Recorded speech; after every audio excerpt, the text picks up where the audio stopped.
안녕하세요. 오늘 원래 우리가 수업을 교실에서 해야 되는데 태풍 때문에 온라인으로 하게 되었습니다. 지난 시간에 우리 1894년에 일어났던 동학농민운동을 배웠습니다. 1894년에는 동학농민운동 말고도 갑오개혁이라는 아주 중요한 개혁이 이루어졌던 해인데요. 동학농민운동과 갑오개혁을 별개로 볼 게 아니고 두 가지가 동시에 이루어졌다. 그리고 상호작용 속에서 이루어졌던 사건이다라는 걸 기억해 둬야 됩니다. 갑오개혁에 대해서 알아보기 전에 우선 지난 시간에 배웠던 동학농민운동을 한번 다시 정리해보고 넘어가도록 하겠습니다. 동학농민운동은 1차 봉기와 2차 봉기로 나누어 볼 수가 있는데요. 1차 동학농민운동이 일어났던 원인은 고부농민봉기입니다. 고부농민봉기의 원인이 됐던 사람이 조병갑이라는 사람이 있었죠. 이 조병갑이 자신의 아버지의 은덕을 기리기 위해서 만석보라는 비석을 만들었는데요. 이 만석보가 그 당시 고부군에 살고 있는 농민들을 많이 괴롭히자 이 고부군의 동학의 접주, 교회로 따지면 목사였던 전봉준이 사발통론이라는 걸 돌려서 고부농민봉기를 일으키게 됩니다. 이 고부농민봉기 이후에 안핵사로 왔던 이용태가 이 조병갑을 처벌했던 게 아니고 전봉준 등 고부에 살고 있던 동학교도들과 농민들을 탄압하게 됨으로써 1차 봉기가 일어나게 되고요. 1차 봉기가 상당히 규모가 컸죠. 그래서 전라도 여러 지역을 점령하고 그 중에 전라도에서 가장 큰 지역 중에 하나인 전주를 점령하게 되니까 정부는 상당히 당황하게 됩니다.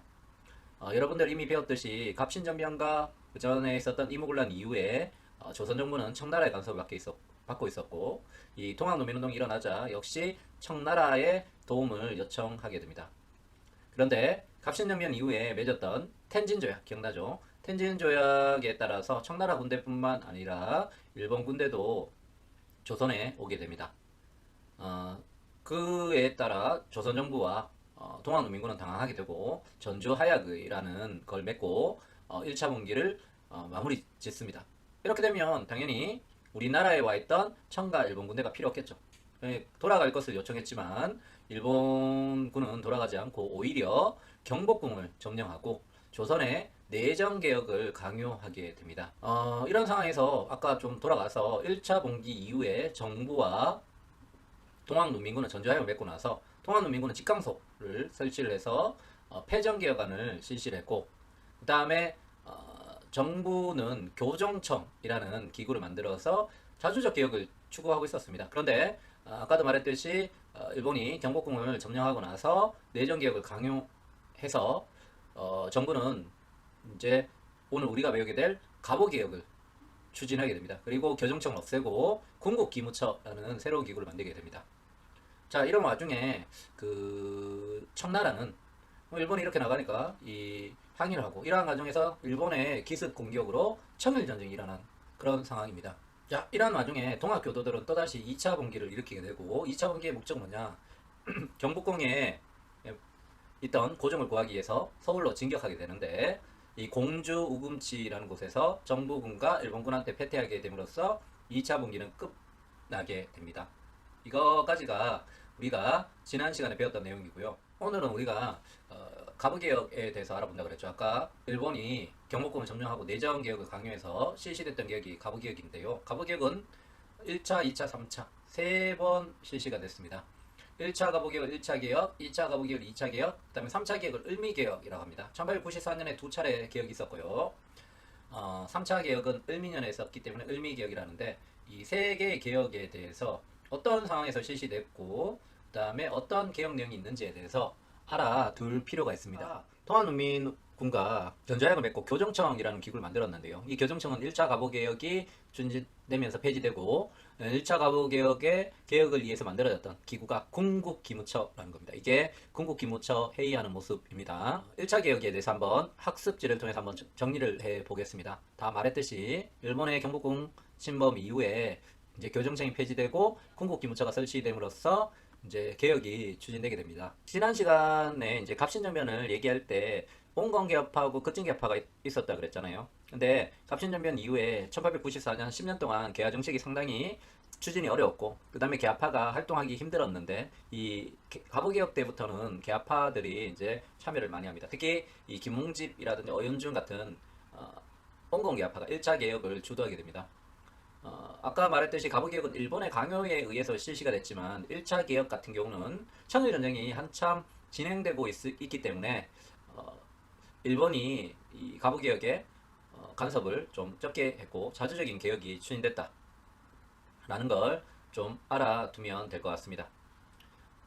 그리고 이 1차 개혁에서는 갑신정변의 14개조 잘못되죠. 12개조가 아니라 14개조. 그다음 패전개혁안 12조입니다. 이게 12, 14 바뀌었죠. 여기서 요구됐던 것들이 어느 정도 반영이 되었는데요. 그 중에 신분제 폐지 같은 게 대표적입니다. 물론 갑신정변이라든지 동학농민군에서 신분제 폐지가 얘기됐지만 이게 실질적으로 이제 법으로서 폐지됐던 건 1차 개혁이다 정도 기억을 해 둡시다. 1차 가부개혁의 내용을 한번 살펴보면 신분제가 폐지되었다. 그 다음에 조선시대 때는 제가 여자들이 재혼을 못했는데 그게 허용이 되고 연자제는 뭐냐면 가족 중에 한 명이 잘못하면 가족까지 처벌받는 그런 연자제도 폐지가 됩니다. 그 다음에 조혼 일찍 결혼하는 그것도 금지가 되고요. 그 다음에 신분제가 폐지됨에 따라서 양반들이 주로 졌던 관리등용제도였던 가거제가 이 가보개혁으로 폐지되게 되었다라는 것 정도 기억을 해 둡시다. 교과서 114페이지 보면 이 1차 가보개혁 때 이루어졌던 여러가지 개혁에 대한 내용이 사료 톡톡에 있는데요. 한번 잘 보도록 하죠. 이 개국이라는 거 뭐냐면 연호입니다. 원래 조선은 중국의 연호를 사용했는데 1차 가보개혁 때는 개국이라는 연호를 사용하였고요. 그 다음에 2조의 내용을 살펴보면 문벌과 양반 상민 관계없이 인재를 뽑았습니다. 이 말은 가거제가 폐지되었다라는 걸 알 수가 있겠죠. 그 다음에 연자제를 폐지했고 조언을 금지하고 가부의 재혼, 재가라고 하기도 합니다. 재가를 허용해줬고 공사노비법을 혁파 없앴다. 이 말은 신분제를 폐지했다. 라는 것 정도 기억을 해 둡시다. 한번 1차 가부의 내용에 대해서 우리가 앞에서 살펴봤는데요. 학습지를 통해서 다시 한번 정리를 해 보도록 하겠습니다. 정치적인 면에서는 개국이라는 연어를 사용했고요. 그 다음에 왕실과 정부의 사물을 분리했다. 가부개혁 말고도 갑신정변 때도 마찬가지고 개항 이후에 여러 가지 개혁들은 강무개혁을 제외하고는 왕권을 약화시키려는 그런 내용이 많았습니다. 이런 왕권을 약화시킬 수 있는 정치 제도로 뭐가 있었냐면 입헌군주제라는 게 있었고요. 그 다음에 내각제라는 게 운영이 됩니다. 내각제는 뭐냐면 일본 같은 경우를 생각해 보면 되는데요. 일본에 왕이 있지만 아베 같은 총리가 있고 그다음에 여러 명의 장관들, 그러니까 장관과 총리가 돼서 이제 운영됐던 그런 정치 제도라고 생각하면 됩니다. 그다음에 가거제가 폐지되고 경찰제도가 실시되고 재정을 이제 한 곳에서 받게 됩니다. 그다음에 세금을 돈으로 내게 했던 조세 급납파, 신분제도 철폐됐고 뭐 이러한 부분들은 앞에서 설명했던 부분이니까 한번 살펴보도록 하겠습니다. 아까도 선생님이 얘기를 했지만 우리가 이제 그 가부개혁을 배울 때는 가부개혁만 딱 떼놓고 이해하는 게 아니고 동학농민운동하고 그 다음에 다른 사건하고 연결시켜서 흐름을 통해서 알아둘 필요가 있는데 이것을 나중에 프린트 받으면 한번 프린트에 적고 꼭 이런 흐름 속에서 가부개혁이 어떻게 실시가 됐는지 좀 알아둘 필요가 있습니다. 1차 분기는 이제 1차 동학농민운동이죠. 1차 동학농민운동 이후에 전주화혁을 맺고 나서 청일전쟁이 일어났다. 그리고 그런 와중에 이제 정부는 교정청을 만들어서 개혁을 추진했는데 일본의 강요로 1차 개혁이 추진되면서 교정청은 사라지고 군국기무처를 만들고 뭐 신분제 폐지라든지 이런 1차 개혁이 이루어졌다라는 걸 배웠고요. 그 다음에 2차 동학농민운동이 일어나고 실패한 다음에 이제 어떤 상황이었냐. 청일전쟁이 이제 좀 시간이 지남에 따라 일본이 이제 승기를 장악하게 됩니다. 그래서 1차 개혁 때는 일본의 강요가 그렇게 크지 않았는데요. 일본이 승기를 장악하고 난 다음부터 이제 본격적으로 이제 간섭을 하면서 실시됐던 개혁이 2차 개혁입니다. 2차 개혁에서는 이제 어떤 사람들을 이제 일본이 이제 간섭하기 위해서 넣냐면 친일파, 이 급진계파를 좀 많이 투입해서 2차 개혁을 추진하게 하는데요. 어떤 사람이 대표적이었냐면 박용효라는 사람이 있습니다. 우리가 2차 개혁을 한번 그림을 통해서 한번 살펴볼 건데요. 2차 개혁에서 여러분들이 알아둬야 되는 게 홍범 14조라는 문서인데요. 홍범 14조는 뭐냐면 헌법입니다. 근대적 헌법. 그러니까 가장 기본이 되는 법인데 여기는 이제 1차 개혁 때 있었던 가거제도 폐지라든지 신분제도 폐지를 이제 문서화했다라는 거 꼭 기억을 해 두지만 2차 개혁에서는 아까 말했듯이 일본의 강요에 의해서 이런 간섭이 많았다. 라는 것도 꼭 기억을 해 둡시다. 교과서 115페이지 보도록 하겠습니다. 홍범 14조의 내용이 나와 있는데요. 1조의 내용을 보면 청에 의존하는 생각을 버리고 자주 독립의 기초를 세운다라고 적혀 있는데 이거는 청에 가서 배제하고자 이런 게 있겠죠. 그 다음에 3조하고 4조를 한번 3조하고 4조를 한번 묶어봅시다. 3조하고 4조는 왕권을 약화시키고 아까 말했던 내각제라든지 그 다음에 입헌군주제 그런 부분과 관련되는 부분입니다. 나머지 부분은 한번 읽어보면 될 것 같습니다. 다시 학습지를 보고 정리해 보도록 하겠습니다. 2차 개혁, 홍범 14조를 반포하다 라고 적혀 있는데요. 일본의 간섭이 본격화됩니다. 1차 때 만들어졌던 군국기무처가 이때 폐지되고 이 거친개혁파였던 박영효를 앞세워서 이제 추진됐고요. 청에 대한 4대 관계 청산, 그 다음에 내각제를 실시했고, 그 다음에 전국을 8도에서 23개의 부로 개편합니다. 원래 조선시대 때는 재판을 수령들, 지방간에 했는데 재판서를 설치하여 사법권을 독립해서 지방간의 힘을 좀 약화시킵니다. 그 다음에 교육 입국 조서를 반포해서 앞으로는 이러한 근대적 교육을 실시하겠다. 그래서 한성사범학교라든지 소학교를 설립하게 됩니다. 자, 우리가 2차 개혁까지 한번 살펴봤는데요. 2차 개혁 이후에 이제 2차 개혁이 실시되는 와중에 일본이 이제 청나라한테 승리를 거두게 됩니다. 그 이후에 청과 일본은 시모노세키 조약이라는 걸 체결하게 되는데요. 이 해가 이제 1895년 을미년입니다. 을미년도 1894년과 비슷하게 굵직굵직한 여러 가지 사건들이 일어났던 해입니다. 자, 어쨌든 아까 말했듯이 1895년에는 일본이 청나라한테 승리를 거두게 되고 시모노세키 조약을 체결하게 됩니다. 시모노세키 조약에서 이제 여러 가지 돈 배상금을 준 부분은 별 문제가 되지 않았지만 이 동그라미 친 부분 타이완과 랴오둥반도라고 하는데 이 랴오둥반도를 청나라가 일본한테 주게 됩니다. 근데 이 랴오둥반도 여기 툭 튀어나온 부분 이 문제가 되는데요. 이쪽 지역을 만주라 그러죠. 만약에 일본이 랴오둥반도를 장악하게 되면 만주 지역을 진출하기가 상당히 편해집니다. 여기에 대해서 불만을 품었던 나라들이 있는데요. 러시아와 독일, 프랑스 세 나라입니다. 이 세 나라가 일본에게 압력을 가해서 앞에서 말했던 랴오둥반도를 뱉어내게 하는데요. 그 결과 이제 이 일본의 힘이 약화되고 러시아의 힘이 올라가는 그런 일이 발생하는데 그 사건을 우리는 삼국 간섭이라고 합니다. 자, 어쨌든 삼국 간섭 이후에 고종과 명성황후 세력은 일본의 힘을 약화시키기 위해서 일본의 간섭을 벗어나기 위해서 러시아에 접근하게 되고 이로 인해 일본 입장에서는 2000년 전쟁 이후에 한반도를 완벽하게 장악할 뻔했는데 러시아가 이제 강해지는 상황을 이제 타개하기 위해서 어떤 사건을 일으키냐 명성황후를 제거했던 여러분들 잘 알고 있다시피 1895년에 일어났던 을미사변이라는 사건입니다. 어쨌든 을미사변으로 명성황후를 시해하고 다시 한번 일본이 이제 조선 내에서 영향력을 행사하게 됩니다. 자, 명성황후 일본에 살해당하다. 이걸 우리는 을미사변이라고 합니다. 청일전쟁 이후 일본은 시모노세키 조약을 체결하게 되고요. 그 결과 랴오둥반도를 할약받게 됩니다. 청나라로부터 이 러시아, 프랑스, 독일 세 나라가 간섭을 통해서 랴오둥반도를 뱉어내겠다 그랬죠. 그래서 일본의 영향이 약화되고 그 다음에 고종은 친러 정책을 추구하게 되면서 2차 개혁은 중단되게 됩니다. 이러한 상황을 타개하기 위해서 일본은 명성황후를 시해했던 을미사변을 일으키게 됐다라고 얘기했죠. 그래서 을미사변 이후에 다시 일본의 강요에 의해서 실시됐던 게 뭐냐? 을미개혁인데요. 을미개혁의 가장 핵심이 되는 개혁은 단발령입니다. 이렇게 머리를 자르겠다. 상당히 반대를 초래하게 되고 특히 양반들, 유생들 입장에서는 이 머리가 부모님에게 받은 건데 이걸 깎는다라는 건 용납하기 힘들었죠.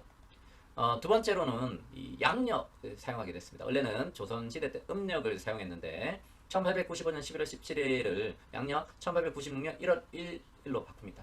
이때부터 우리나라는 양력을 사용하게 됩니다. 자, 그러면 을미개혁을 한번 정리해 보도록 하겠습니다.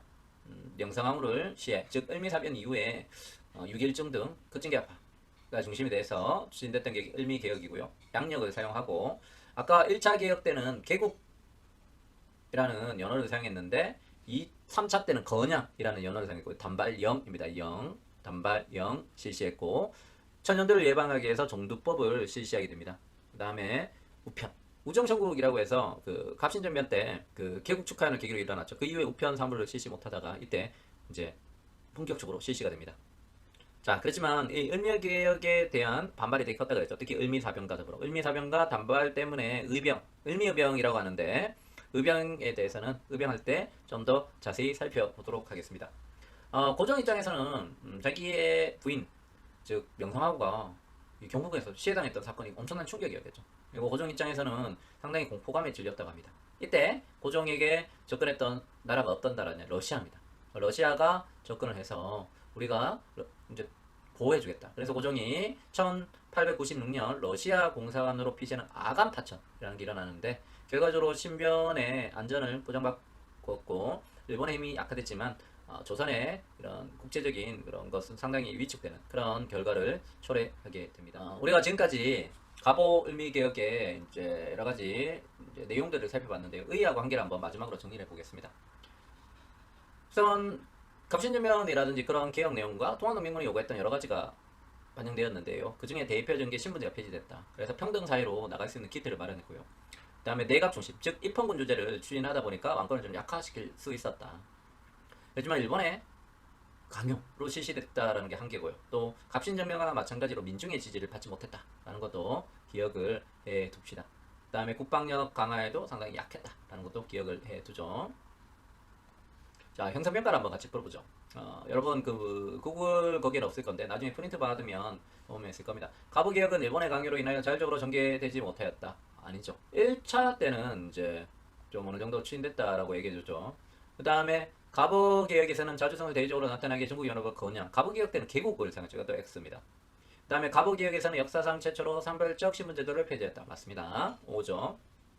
갑오개혁은 갑신전면과 달리 개혁에 대한 민중의 지지를 기반으로 추진되었다. 갑오개혁과 갑신전면의 한계가 민중의 지지를 받지 못했다라는 거죠. 그래서 X입니다.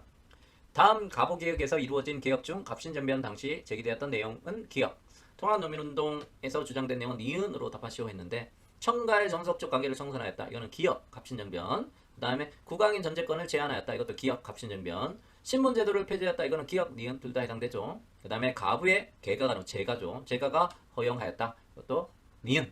국가재정을 일어날 때 이거는 기억. 그래서 1번, 2번, 5번은 기억에만 해당되고요. 3번은 기억, 니은, 가부의 제가는 니은만 해당이 됩니다. 자, 마지막으로 이제 빈칸에 알맞은 말을 쳐보죠. 조선 정부의 철병 요구를 거부한 일본군은 경복궁을 점령한 후 교정청이라는 걸 폐지하고 궁국 기무처를 설치해서 1차 개혁을 실시했다 그랬죠. 그 다음에 박용효가 중심이 된 2차 갑오개혁 때에는 국정개혁의 기본 강령이 홍범 14조가 반포되었습니다. 그 다음에 갑오개혁은 정치적으로 내각 중심의 정치를 실시하였고 전제 군주정을 극복하려고 시도했죠. 그 다음에 갑오개혁에서는 경무청을 설치하여 경찰제를 실시하고 재판소가 설치되어 사법권의 독립이 이루어졌습니다. 갑오개혁에서는 지방제도를 8도에서 23도로 개편하고 지방 간의 권한을 제한하였고요. 명성황후가 시해된 이후 급진적인 을미개혁이 추진되면서 단발령이 내려지자 이에 반발한 유생은 의병운동을 일으켰죠. 을미사변 이후 고종은 신변의 안정을 하고 일본의 영향을 약화하기 위해 아간파천을 단행하였다 정도 기억을 해둡시다. 오늘은 여기까지고요. 내일은 아마 교실에서 수업을 할 수 있을 겁니다. 이상입니다.